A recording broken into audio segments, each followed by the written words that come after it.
Bonjour à toutes et à tous.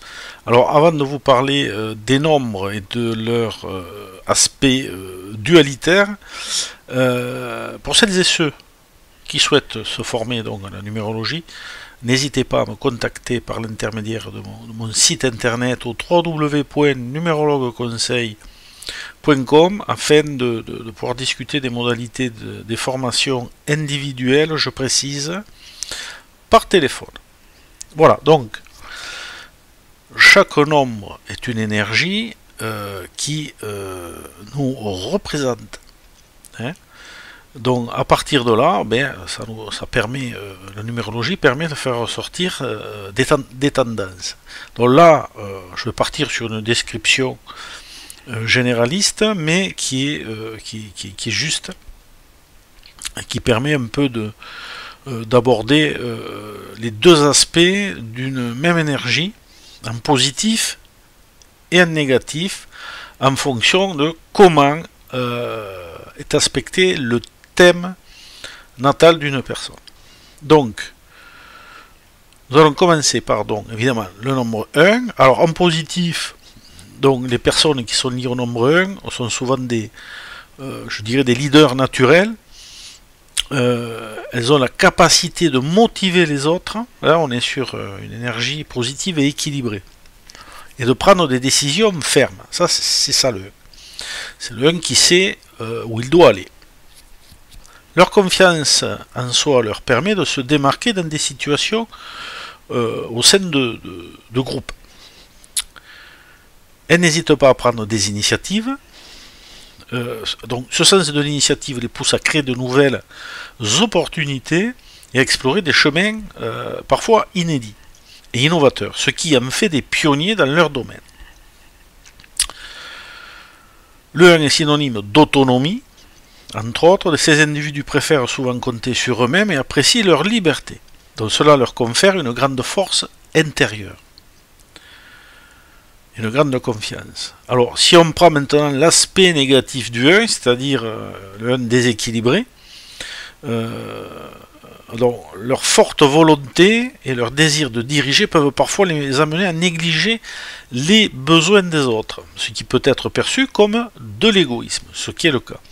Leur assurance peut être interprétée comme de l'arrogance, ce qui peut éloigner les autres et créer des tensions, des oppositions et des conflits.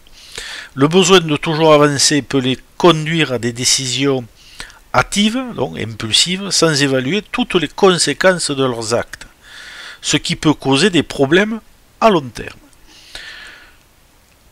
Maintenant, outre le fait que, évidemment, dans l'aspect négatif, le 1 il a une tendance soit à être trop autoritaire, soit à se laisser aller et à ne pas s'affirmer du tout. Le nombre 2. Alors en positif, le 2, alors les individus associés au nombre 2 sont souvent très sensibles, ce qui est le cas, aux émotions des autres. Ce sont des éponges les deux, comme les 9 et les 6 d'ailleurs. Ils possèdent une grande capacité d'écoute, par contre, et une compréhension profonde des sentiments et des émotions, ce qui les rend particulièrement souvent compatissants. Ils excellent dans la gestion des relations interpersonnelles et sont souvent appelés à résoudre des conflits grâce à leur tact et leur capacité à voir les deux côtés d'une situation. Les deux ont bien équilibré, sont de très bons diplomates. Leur nature pacifique les pousse à rechercher l'équilibre dans leur vie et celle des autres. Ils sont souvent de bons médiateurs. Donc le 2 a une tendance à être pacifique, là où le 1, lui, il aime bien la confrontation.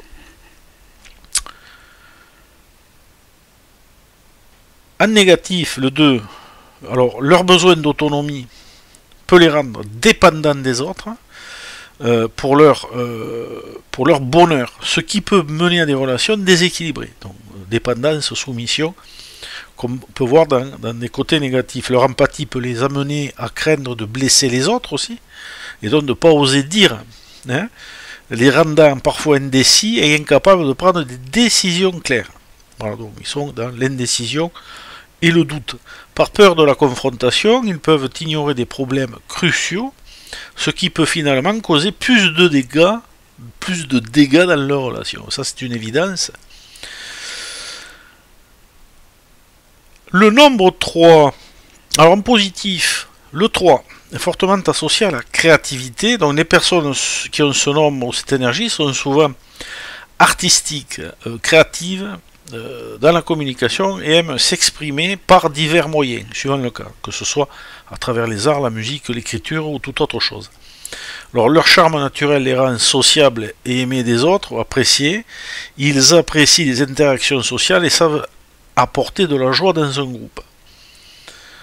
Certains sont des bouts en train. Ces individus ont généralement une vision positive de la vie, ce qui est souvent le cas avec des 3.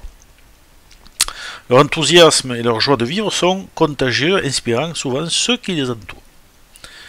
En négatif, le 3, donc leur penchant pour le divertissement peut les amener à éviter des conversations profondes ou des réflexions sérieuses donnant une impression de légèreté, de superficialité. C'est-à-dire que là, à ce stade-là, bien, la personne peut porter un masque pour cacher certaines choses. Donc, ils peuvent être facilement distraits, passer d'une idée à l'autre, ce qui les rend difficile la réalisation de projets à long terme. Donc là, c'est le cas de personnes qui peuvent être éparpillées ou dispersées, voire parfois un peu versatiles. Donc leur désir de s'amuser et de profiter de la vie peut parfois les amener à procrastiner, négligeant les responsabilités, les tâches importantes.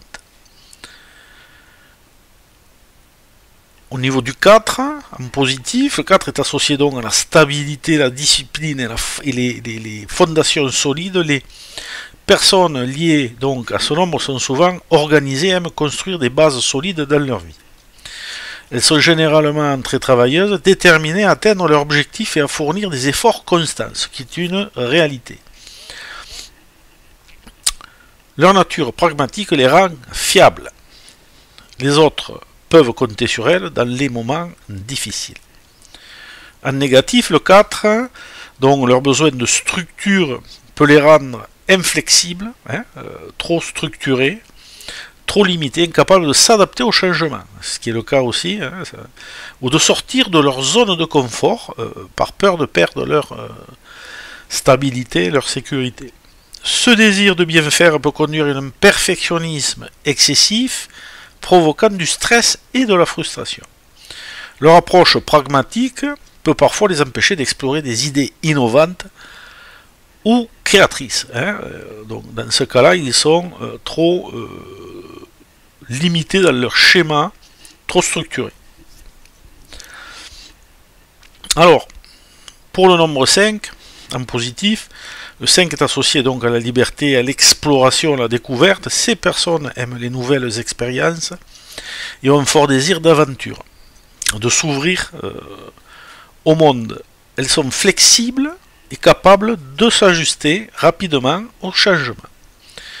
Donc très adaptables, ce qui leur permet de naviguer facilement dans différentes situations. Leur charme et leur charisme attirent les autres, ce qui les rend populaires dans les cercles sociaux. En négatif, le 5, eh bien, leur besoin constant de nouveauté peut les rendre instables, trop expérimentés, et donc à tomber dans des excès, passant d'une chose à l'autre sans s'engager véritablement, et donc à manquer à leurs engagements. Elles peuvent agir donc sans réfléchir, ce qui peut les conduire à des décisions précipitées et impulsives. Leur nature curieuse peut les amener à se disperser, rendant difficile la concentration sur des projets à long terme. Donc là, il y a un manque de structure à ce niveau. Le nombre 6 en positif. Alors le 6 est souvent lié à la protection, aux responsabilités, à la recherche d'harmonie et à d'autres choses évidemment. Ces personnes prennent soin des autres et se soucient profondément de leur bien-être. Elles valorisent les relations en général et la famille, cherchant à créer un environnement harmonieux et aimant. Ce nombre est aussi lié à la créativité, puisque le nombre des arts aussi, notamment dans le domaine donc, artistique et aussi domestique, ou encore du service. En négatif, le 6, alors leur désir de prendre soin des autres peut se transformer en surprotection, ce qui peut étouffer l'autonomie des personnes qu'elles aiment, hein. Et donc dans ces cas-là, on peut constater une tendance à l'autorité aussi. Et oui, le 6 peut être autoritaire, à partir des surprotecteurs. C'est un protecteur, le 6. Elles peuvent se sentir accablées par leurs responsabilités et se surcharger d'obligations, ce qui peut entraîner du stress et de l'épuisement et beaucoup d'émotions. Leur nature empathique peut les amener à accepter trop de choses, ce qui peut nuire à leur bien-être personnel. Le nombre 7 en positif, le 7 est souvent associé à la recherche de la vérité et de la connaissance. Ces personnes sont généralement introspectives et aiment explorer des questions profondes. Elles possèdent une forte intuition et une sensibilité aux énergies environnantes, ce qui les aide à comprendre les autres. Elles valorisent leur indépendance et préfèrent souvent travailler seules. En négatif, le 7, donc, leur besoin de solitude et d'introspection peut les rendre isolés, complètement introvertis, parfois au détriment de leurs relations sociales, trop détachés, trop distantes. Leur quête de vérité peut les amener à être trop critiques ou sceptiques envers les autres. Ça, c'est une caractéristique négative du 7, qui est un esprit hyper critique. Leur nature analytique peut rendre difficile l'expression de leurs émotions et la connexion avec les autres. C'est complètement vrai. Vous pourrez d'ailleurs l'observer autour de vous. Pour ceux qui ont des 7, alors des 7 un peu mal aspectés, quoi. Le nombre 8 en positif, alors le 8 est souvent associé donc à l'ambition et au succès matériel, c'est le nombre du karma, je le redis. Ces personnes ont une forte volonté, un désir de réussite dans leur carrière. Elles possèdent des compétences en leadership assez élevées d'ailleurs, et savent motiver les autres à atteindre des objectifs communs. Voilà. Ce sont des grands dirigeants, les 8, très grands dirigeants. Leur détermination les pousse à concrétiser leurs rêves et à surmonter tous les obstacles. En négatif, donc le 8, leur ambition peut parfois les conduire à être dominants ou autoritaires, ce qui peut créer des tensions et des oppositions avec les autres assez importantes. Elles peuvent être trop focalisées sur les aspects matériels de la vie, dans un cas extrême, négligeant les relations et les valeurs spirituelles. Leur quête de succès peut engendrer un stress excessif et des problèmes de santé. Ça, c'est valable avec tous les nombres, de toute façon. Le nombre 9. Alors, en positif, le 9 est souvent considéré comme un nombre aussi spirituel. C'est pas le seul qui est considéré comme ça. On a le 7, on a le 11. Représentant donc l'achèvement et la sagesse. Il symbolise les autres, l'universel, la fin d'un cycle et le début d'un nouveau. Les personnes liées au 9 sont souvent attirées par des causes humanitaires et peuvent se sentir appelés à aider les autres. Mais c'est surtout un nombre qui tend à être en relation avec l'extérieur et à essayer de s'accorder avec l'extérieur pour avancer, même si le 9, parce que dans la majorité des cas, de toute façon, la majorité des 9 ne sont pas forcément des altruistes. Ce nombre est souvent associé à une grande créativité aussi, une appréciation des arts. Les individus en 9 peuvent avoir une forte intuition. Hein. Les 9 sont hyper réceptifs. Sont aussi des éponges émotionnelles, ce qui les aide à comprendre les émotions des autres. Ils peuvent parfois être trop idéalistes ou s'oublier au profit des autres, ce qui peut mener à des défis émotionnels. Là, on passe à 9 négatif. Alors, 9 négatif, les personnes liées au 9 peuvent avoir des attentes irréalistes. Et dans ce cas-là, c'est des attentes illusoires, même menant vers des pensées parfois chimériques, tant envers elles-mêmes qu'envers les autres, ce qui peut mener à des déceptions et des désillusions. Leur désir d'aider les autres peut les pousser à s'oublier, à négliger leurs propres besoins et à ressentir du ressentiment. Attention, le 9, malgré son hyper-émotivité et son hyperréceptivité est un nombre de feu. Un nombre de feu, donc il a quand même de la force. Leur sensibilité peut les rendre vulnérables aux émotions extrêmes, pouvant entraîner de l'anxiété ou de la mélancolie. Tout à fait. Voire de la dépression. Les individus du 9 peuvent avoir du mal à se détacher du passé ou abandonner des relations ou des situations toxiques. Leur nature rêveuse et idéalisée peut les amener à éviter des confrontations, ce qui peut être perçu comme de l'évasion ou un manque d'engagement, voire une fuite. Mais ça, c'est à cause justement des émotions intenses. Donc ça s'explique. Le maître nombre 11 au niveau positif, le 11 est considéré donc comme un nombre maître, c'est un nombre de maîtrise. Il en existe 3 nombres de maîtrise associés à l'intuition, forte intuition, voire dans certains cas la médiumnité, et à la capacité d'inspirer les autres. Ces personnes sont souvent très sensibles aux énergies autour d'elles. Là aussi, il y a une hypersensibilité, une hyperréceptivité avec cette énergie. Alors imaginez quelqu'un qui a du 11, du 9, du 6 en dominante dans un thème, ce que ça donne. Elles ont une capacité à voir des choses que d'autres ne perçoivent pas et à développer des idées innovantes. Alors, au niveau de la perception, ça ne veut pas forcément dire voir des fantômes, des entités, ou systématiquement des choses comme ça.